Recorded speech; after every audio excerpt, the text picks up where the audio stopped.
Hi friends, information Kannada ಚಾನಲ್ಗೆ ನಿಮಗೆಲ್ಲರಿಗೂ ಸ್ವಾಗತ. ಚಿಕ್ಕಂದಿನಿಂದಲೂ WWE ನೋಡುತ್ತಿರುವ ನಮಗೆ ಇದು ತುಂಬ ಎಂಟರ್ಟೈನ್ ಮಾಡುತ್ತಿದ್ದ ಶೋ ಆಗಿತ್ತು. ಇದರಲ್ಲಿ ಬರುವ ದೈತ್ಯ ರೆಸಲರ್ಗಳನ್ನು ನೋಡಿ ಮೈ ಮನ ಎಲ್ಲ ರೋಮಾಂಚನಗೊಳ್ಳುತ್ತಿತ್ತು. ರಿಂಗ್ನಲ್ಲಿ ಫೈಟ್ ಮಾಡುವ ರೆಸಲರ್ಗಳ ಗುದ್ದಾಟ, ಅವರು ಹೊಡೆಯುವ ಸಿಗ್ನೇಚರ್ ಮೂವ್ಗಳು ನಮ್ಮನ್ನು ಪುಳಕಿತಗೊಳಿಸುತ್ತಿದ್ದವು. ಅಷ್ಟೇ ಅಲ್ಲದೆ WWEನಲ್ಲಿರುವ ಕೆಲ ರೆಸಲರ್ಗಳು ನಮ್ಮ ಫೇವರೆಟ್ ಸ್ಟಾರ್ಗಳಾಗಿ ಬಿಡುತ್ತಿದ್ದರು. ಹೀಗೆ ಬೇರೆ ಬೇರೆ ರೀತಿಯಲ್ಲಿ ನಮ್ಮನ್ನು ಈ ಕಾರ್ಯಕ್ರಮ ಪದೇ ಪದೇ ನೋಡುವಂತೆ ಮಾಡುತ್ತಿತ್ತು.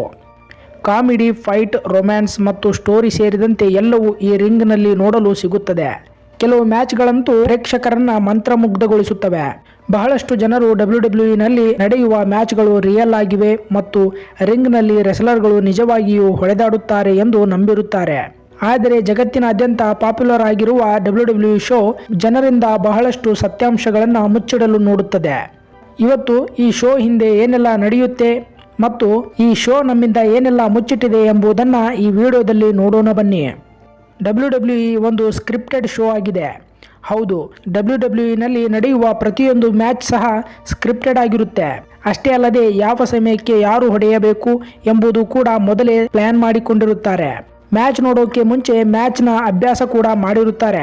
ಅಷ್ಟೇ ಅಲ್ಲದೆ ಯಾರು ಗೆಲ್ಲಬೇಕು, ಯಾರು ಸೋಲ್ಲಬೇಕು ಎಂಬುದು WWEಯ ಅಥಾರಿಟಿಯವರು ಮುಂಚೆಯೇ ನಿರ್ಧಾರ ಮಾಡಿರುತ್ತಾರೆ.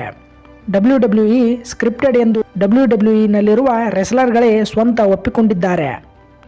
WWEನಲ್ಲಿ ಬರುವ ರೆಸ್ಲರ್ಗಳಿಗೆ ಟ್ರೈನಿಂಗ್ ಸಹ ನೀಡಲಾಗುತ್ತದೆ. ಈ ಟ್ರೈನಿಂಗ್ ನಲ್ಲಿ ಎದುರು ನೀಡಬೇಕು ಎಂಬುದು ಸಹ ಹೇಳಿಕೊಡುತ್ತಾರೆ. ಇನ್ನು ರಿಂಗ್ ನಲ್ಲಿ ವೈರಿಗಳಂತೆ ಕಾದಾಡುವ ರೆಸ್ಲರ್ಗಳು ನಿಜ ಜೀವನದಲ್ಲಿ ಒಳ್ಳೆಯ ಫ್ರೆಂಡ್ಸ್ಗಳಾಗಿರುತ್ತಾರೆ. ಒಟ್ಟಿಗೆ ಊಟ ಮಾಡೋದು, ಒಟ್ಟಿಗೆ ಸುತ್ತಾಡೋದು ಮತ್ತು ಒಟ್ಟಿಗೆ ಕುಳಿತು ತಮ್ಮ ಹಳೆಯ ಮ್ಯಾಚ್ಗಳನ್ನು ನೋಡಿ ನಗೋದು ಮಾಡ್ತಾರೆ. ಅಷ್ಟೇ ಅಲ್ಲದೆ ತೆರೆಯ ಹಿಂದೆ ಅನೇಕ ಬಾರಿ ಮ್ಯಾಚ್ ನಂತರ ರೆಸ್ಲರ್ಗಳು ಭಾವುಕರಾಗಿ ಒಬ್ಬರಿಗೊಬ್ಬರು ತಬ್ಬಿಕೊಂಡು ಅತ್ತದ್ದು ಇದೆ. WWEನಲ್ಲಿ ರೆಸ್ಲರ್ಗಳಿಗೆ ಕೆಲವು ರೋಲ್ಗಳನ್ನು ನೀಡಲಾಗಿರುತ್ತದೆ. ಕೆಲವರಿಗೆ ಕೆಟ್ಟ ರೋಲ್ ನೀಡಿದರೆ ಇನ್ನು ಕೆಲವರಿಗೆ ಒಳ್ಳೆಯ ರೋಲ್ ಕೊಡುತ್ತಾರೆ. ಒಳ್ಳೆಯ ಮತ್ತು ಕೆಟ್ಟ ರೋಲ್ ಹೊಂದಿರುವ ರೆಸ್ಲರ್ಗಳ ಮಧ್ಯೆ ಜಗಳ ಶುರುವಾಗುವಂತೆ ಮಾಡಿ ನಂತರ ಅವರ ಮಧ್ಯೆ ಮ್ಯಾಚ್ ನಡೆಸುತ್ತಾರೆ. ಹೀಗೆ ಜನರಲ್ಲಿ ಒಂದು ರೀತಿಯ ಕುತೂಹಲ ಉಂಟಾಗಿ ಜನರು ಆ ಮ್ಯಾಚ್ ನೋಡಲು ಕಾಯುತ್ತಾರೆ. ಇನ್ನು ಕೆಲವು ಮ್ಯಾಚ್ನಲ್ಲಿ ರೆಸ್ಲರ್ಗಳಿಗೆ ರಕ್ತ ಬರುವುದು ನೋಡೇ ಇರುತ್ತೇವೆ. ಆದರೆ ಇದರ ಹಿಂದೆಯೂ ಬಹಳಷ್ಟು ಡ್ರಾಮಾ ಅಡಗಿದೆ. ಮ್ಯಾಚ್ ಮಧ್ಯೆ ರೆಸ್ಲರ್ಗಳು ರಕ್ತ ಬರಲಿ ಎಂದು ಬ್ಲೇಡ್ನಿಂದ ಕೊಯ್ದುಕೊಳ್ಳುತ್ತಾರೆ. ಬಹಳಷ್ಟು ಸಲ ರೆಸ್ಲರ್ಗಳನ್ನು ಬ್ಲೇಡ್ನಿಂದ ಹರಿದುಕೊಳ್ಳೋದು ಕ್ಯಾಮ್ರಾದ ಕಣ್ಣಿಗೆ ಬಿದ್ದಿದೆ. ಅನೇಕ ಸಲ ರೆಫರಿಗಳೇ ಕದ್ದು ಮುಚ್ಚಿ ರೆಸ್ಲರ್ಗಳಿಗೆ ಬ್ಲೇಡ್ ನೀಡುತ್ತಾರೆ.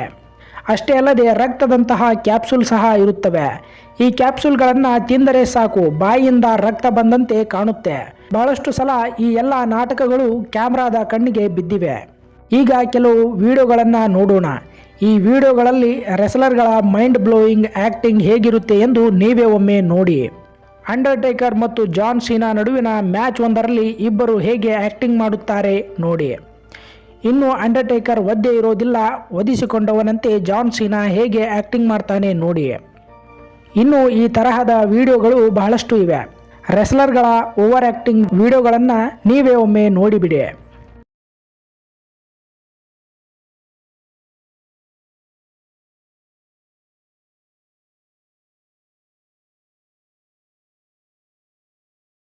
WWE ರೆಸ್ಲಿಂಗ್ ಗೇಮ್ ಅನ್ನೋದಕ್ಕಿಂತ ಆ್ಯಕ್ಷನ್ ಡ್ರಾಮಾ ಎಂದರೆ ತಪ್ಪಾಗೋದಿಲ್ಲ.